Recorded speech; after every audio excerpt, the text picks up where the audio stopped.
इस वक्त का जो मैसेज है, इस वक्त दो बातें करूंगा आपसे। एक तो ये कि हमारी जो गंदम की फसल है वो गोब की हालत में है। गोब की हालत वो होती है कि सिटा निकलने के लिए बिल्कुल तैयार है। 70 75 80 दिन की हमारी फसल है इस वक्त। जब 80 85 दिन की फसल हो तो ये गोब की हालत होती है। सिटा बिल्कुल निकलने वाला होता है, 2 4 5 दिन के अंदर सिटा निकल जाता है। इस वक्त जो है अगर हम एक काम कर लें तो हमारी पैदावार 5 7 8 मन बढ़ जाती है। और अगर हम एक दो गलतियां कर लें तो 8 10 मन कम भी हो जाती है। गलती क्या करते हैं हम इस वक्त अगर आपने अपनी फसल को सोखा दे दिया, पानी नहीं लगाया आपने, यानी जो सिट्टा निकल रहा है, 80 85 90 दिन की फसल है, सिट्टा उसका निकल आया, नीचे जमीन खुश्क है। कोई भी ऐसा हमारा काश्तकार भाई हो, आप जाकर देखो कि सिट्टा निकल रहा है या निकला है अभी और नीचे जमीन खुश्क है, तो समझ जाए कि उसने अपना 10 मन फी एकड़ का नुकसान कर दिया। क्योंकि ये बड़ी ही नाजुक हालत होती है। सिट्टा जिस वक्त बाहर निकले तो जमीन के अंदर नमी होनी चाहिए, जमीन खुश्क नहीं होनी चाहिए। इसलिए 80 85 दिन वाला पानी बहुत अहम है। तीसरा पानी कह लें इसे आप, अगर रेतले रकबा है तो चौथा पांचवा पानी भी हो सकता है। जो अपर पंजाब के लोग हैं, चिकनी जमीन है, वहां दूसरा पानी भी हो सकता है। लेकिन इस वक्त गोब की हालत में नीचे जमीन के अंदर नमी का होना बहुत जरूरी है। अब जिनकी पक्के वट की जमीनें हैं, पक्की जमीनें हैं, बारिशों की वजह से नमी मौजूद है, उन्हें जरूरत नहीं है पानी लगाने की। लेकिन जिनका थोड़ा सा मैरा जमीन है, वहां भी आपको पता है कि खुश्की आ गई है, और जिनकी रेतला रकबा है वहां भी खुश्की आ गई है। तो इस वक्त जो है जैसे सिटा निकल रहा है तो पानी लगा दें। पानी लगाने से क्या होगा, दो काम होंगे। सिर्फ खाली पानी लगाना देसी घी का काम करेगा, वो इस तरह से कि एक तो पौधों की प्यास बुझ जाएगी, दूसरा ये कि जो भी खाद हमने डाली होती है, डीएपी वगैरह, नाइट्रोफास, पोटाश, जो भी हमने डाली थी जमीन की तैयारी में या ऊपर, वो सारी की सारी जब हम पानी लगाते हैं उसका शरबत बनता है। शरबत बन के वो पौधे के अंदर जाता है। यानी पानी लगाने से खाद हमने दी नहीं है लेकिन खाद उसे मिल जाती है। अच्छा, जैसे सिट्टा बाहर निकलेगा, पहला काम वो करेगा पोलिनेशन का। आप देखोगे सिट्टे के ऊपर बूर नजर आएगा आपको, ठीक है। ये पोलिनेशन का अमल होता है, इसी वक्त दाने बन रहे होते हैं। अब हमारे काश्तकार भाई जो हैं, अगर गलती करेंगे दाने कम बनेंगे। अगर आपने पानी लगा दिया, साथ में आपने आधी बोरी पोटाश की फ्लड कर दी, तो दाने ज्यादा बनेंगे। यानी सिट्टे के अंदर जो है वो, अगर आप सोका लगाओगे तो 30 35 दानों वाला सिट्टा बनेगा। अगर आपने पोटाश दे दी, पानी लगा दिया, तो सिट्टे के अंदर दानों की तादाद 70 75 80 85 90 100 तक चली जाएगी। तो इस वक्त आपको करने वाले क्या काम है, पानी लगाना बहुत जरूरी है, पोटाश खाद का फ्लड करना जरूरी है। अब इस वक्त ये बड़ी नहर है आपके साथ, इसका मतलब ये है कि यहाँ नहर का पानी लगता होगा। जब नहर का पानी लगता है तो आपकी जमीन के अंदर पोटाश मौजूद है, नहरी पानी के अंदर पोटाश होती है। अगर आप यहाँ के रिपोर्ट लें, हम अगर यहाँ मिट्टी का तजिया करवाएं, तो रिपोर्ट के अंदर पोटाश जो आप देखोगे वो 180 ppm से ज्यादा निकलेगी। 180 ppm से ज्यादा अगर पोटाश हो तो इसका ये मतलब होता है कि आप, पोटाश जो है इस खेत के अंदर अच्छी खासी मौजूद है। लेकिन इसका ये मतलब हरगिज नहीं होता कि आप लोग पोटाश कभी इस्तेमाल ही नहीं करोगे। आपने क्या करना है कि अगर आम किसान जिसका ट्यूबवेल का पानी लगता है वो तो पूरी बोरी पोटाश की इस्तेमाल करेगा एकड़ के अंदर, लेकिन आपकी जमीनों के अंदर क्योंकि नहर का पानी लगता है, पोटाश मौजूद है, तो आप आधी बोरी इस्तेमाल करोगे लाजमी, तब आप एक अच्छी पैदावार लोगे। यानी गोब की हालत में जो भी नहरी इलाके के काश्तकार हैं जितने भी हैं, उन्हें आधी बोरी पोटाश की इस्तेमाल करना ज़रूरी है। चाहे आप ज़मीन तैयार करते वक्त भी डाल सकते थे ये, अगर आपने उस वक्त डाल ली है तो ठीक है, अगर उस वक्त नहीं डाली तो इस वक्त जब आपकी फसल 80 85 दिन की है, इस वक्त पोटाश का डालना बहुत ज़रूरी है। आपकी पैदावार बढ़ेगी। आप देखो, पोटाश इस्तेमाल करो, 7 8 10 मन पैदावार आपको बढ़ती हुई नजर आएगी पिछले साल से। अगर आपके पिछले साल 55 मन की पैदावार आई है, आप पोटाश इस्तेमाल करो, आप 65 मन पैदावार की तरफ जा रहे होंगे। अच्छा, ये तो था फ्लड इस्तेमाल इसका। फ्लड के अंदर भी दो तरह की पोटाश है, एक एसओपी पोटाश है, दूसरी एमओपी पोटाश है, और एक तीसरी पोटाश भी है, वो कंपनी वालों ने बनाई हुई है। तमाम कंपनी वालों ने 25 25 किलो के बैग निकाले हुए हैं। वो उसका स्प्रे भी हो जाता है। बड़ी अच्छी किस्म की पोटाश होती है, महंगी भी पड़ती है। तीनों पोटाश इस वक्त आप इस्तेमाल कर सकते हैं, कोई भी जो आपको अच्छी लगे, जो जेब इजाजत दे आपकी। मिसाल के तौर पे इस वक्त MOP खाद जो है उसका रेट 4500 के करीब करीब है। अब 4500 बड़ा अच्छा रेट है। 2 एकड़ के अंदर आपका खर्चा आएगा 2200 रुपये, आधी आधी बोरी अगर आप इसकी फ्लड करते हैं। ये दानेदार DAP की तरह की खाद होती है, गुलाबी से रंग की। घुलने में थोड़ा मसला करती है। घोलने का काम तरीका ये होता है, ड्रम के अंदर घोलेंगे तो 15-18 मिनट में घुल जाती है, ऐसा नहीं है कि नहीं घुलती। ठीक है, अगर वो आपको मुश्किल लग रहा है तो इसका एक बड़ा ही आसान तरीका ये होता है कि जो पटसन की बोरी होती है, बोरी समझते हैं ना, ये उसके अंदर आप 15 किलो डालें, 50-25 किलो डालें उसके अंदर, और उसका मुंह बंद करके जिस तरह हम यूरिया फ्लड कर रहे होते हैं टुक्के पे रख के, इसी तरह से रख दें तो ये आहिस्ता आहिस्ता जो है वो खुद ही घुलती रहेगी और पूरे एकड़ को लग जाएगी।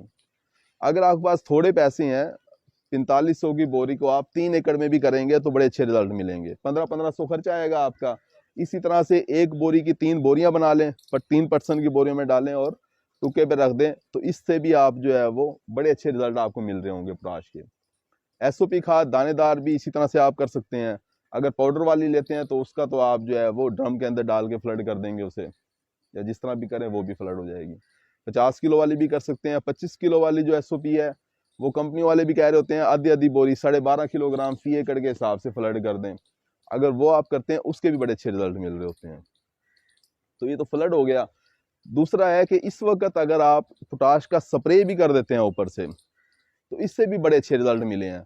जो हमारे बहुत अच्छे अच्छे जिम्मेदार हैं, काश्तकार हैं, जो काफ़ी ज़्यादा एकड़ के ऊपर, रकबे के ऊपर काश्तकारी कर रहे होते हैं और अच्छे काश्तकार हैं, बड़ी अच्छी पैदावार ले रहे होते हैं, वो हमें ये बता रहे होते हैं कि जी हम पोटाश के स्प्रे भी करते हैं।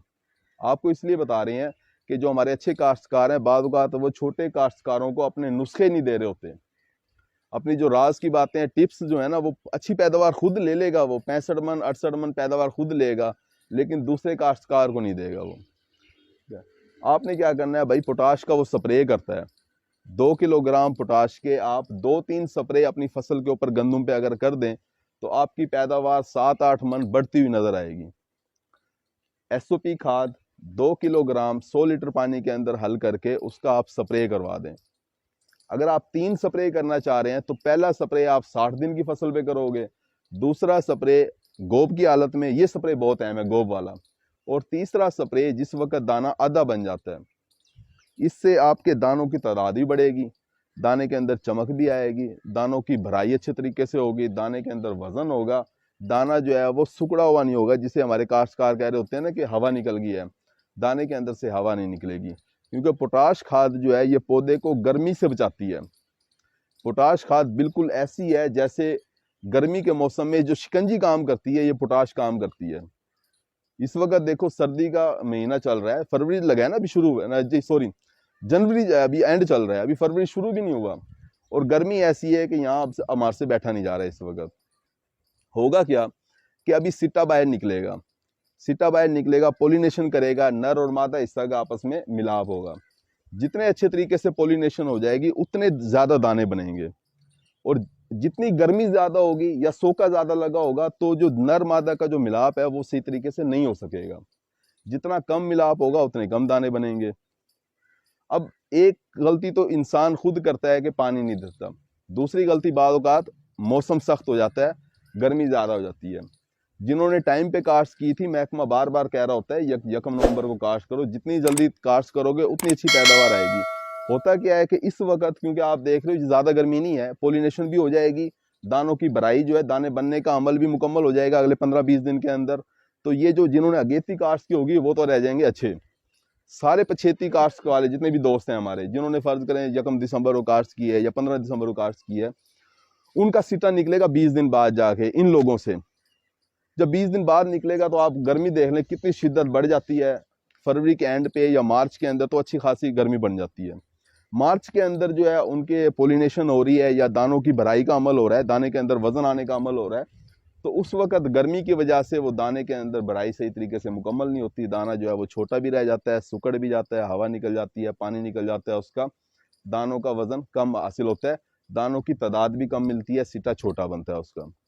तो इसलिए जो है वक्त के ऊपर पानी लगाना, पोटाश का फ्लड करना, वक्त पे गंदम की फसल काश्त करना और इसका इस वक्त का स्प्रे करना पोटाश का, ये बड़ा ज़रूरी है। गोब की हालत में एक स्प्रे पोटाश का लाजमी कर देना चाहिए। इस वक्त अगर आप स्प्रे करेंगे, जो गोब की हालत चल रही है, तो आपकी पैदावार जो है वो 4, 5, 6 मन बढ़ रही होगी। अभी अभी एक दोस्त की कॉल आई थी, तो वो भी ये बता रहे थे कि कैटालिस्ट जो है, एक दवाई है पोटाश FMC कंपनी की, कैटालिस्ट बड़ी जदीद टेक्नोलॉजी है, O4 टेक्नोलॉजी कहते हैं इसे। इसके अंदर भी पोटाश ही है। ये भी एक टिप है पैदावार बढ़ाने का। सिर्फ 1 लीटर की बोतल है ये। इसका अगर आप स्प्रे करवाते हैं तो आपकी पैदावार, जिम्मेदार ये खुद बता रहे हैं कि हमारी पैदावार 7-8 मन बढ़ जाती है इससे। बड़ी अजीब लगेगी आपको ये बात कि एक बोतल कैसे 7-8 मन बढ़ा सकती है। लेकिन जो दोस्त भी कैटालिस्ट इस्तेमाल कर लेते हैं एक दफ़ा, वो फिर इसे छोड़ते नहीं। इसके अंदर कोई जादू है, इस बोतल के अंदर। हम यहाँ FMC के नुमाइंदे नहीं है, जो अच्छी चीज़ है वो आपको बता रहे होते हैं ताकि आपकी भी पैदावार बढ़ जाए। नुमाइंदे तो फार्मा फर्टिलाइज़र के हैं, ये खुद ही बात कर रहे होंगे कि इन्होंने कौन सी खाद बेचनी है यहाँ पे। अच्छा, इसके बाद जो है, इसके अलावा भी पोटाश बहुत सी मिल रही होती हैं। असल चीज़ ये है कि आप पोटाश का स्प्रे करें। पोटाश का स्प्रे इस वक्त करना बहुत ज़रूरी है गोब की हालत में। अच्छा, एक अभी हमने बात की थी पोलिनेशन की। अंग्रेज़ी का लफ्ज़ था पोलिनेशन, उर्दू में इसे एक और बड़ा मुश्किल सा नाम देते हैं, वो मेरे जहन में नहीं आ रहा। बहरहाल नर और मादे का मिलाप। अब ये पोलिनेशन जो है, ये बड़े ही अच्छे तरीके से मुकम्मल जो करवाती है ना खाद, उसे कहते हैं बोरान। सुना होगा आपने। बोरान खाद अगर आपकी ज़मीन के अंदर है, हमारे मुल्क में 50% ज़मीनों में बोरान की कमी पाई जाती है। किसी ज़मीन में होती है, किसी में नहीं होती। अगर तो पहले से बोरान है तो फिर तो आपको इस्तेमाल करने की ज़रूरत नहीं है बोरान। लेकिन अगर ज़मीन के अंदर बोरान कमी है, आपने इस्तेमाल भी नहीं की, जो कि हमारा अक्सर काश्तकार नहीं करता बोरान इस्तेमाल। अब ज़मीन में कमी है, आपने इस्तेमाल भी नहीं की, तो पोलिनेशन के अमल जो है वो बोरान से बड़े अच्छे तरीके से मुकम्मल होता है। तो क्या वो अच्छे तरीके से होगा? नहीं होगा। बोरान क्या करता है, जो नर हिस्सा होता है इससे ताकत देता है, नर हिस्से को तकवीयत देता है। अगर मौसम गर्म भी हो जाए, नर हिस्सा कमज़ोर नहीं होता, वो अच्छे तरीके से पोलिनेशन कर जाता है। अगर सोका भी लगा और नीचे से नर हिस्सा कमज़ोर नहीं होगा, पोलिनेशन कर जाएगा। इसलिए बोरान का भी इस्तेमाल जो है, अगर आप गोब की हालत में कर देंगे तो उससे होगा क्या, जैसे ही सीटा निकलेगा वो जो बूर नज़र आएगा, पोलिनेशन का अमल करेगा।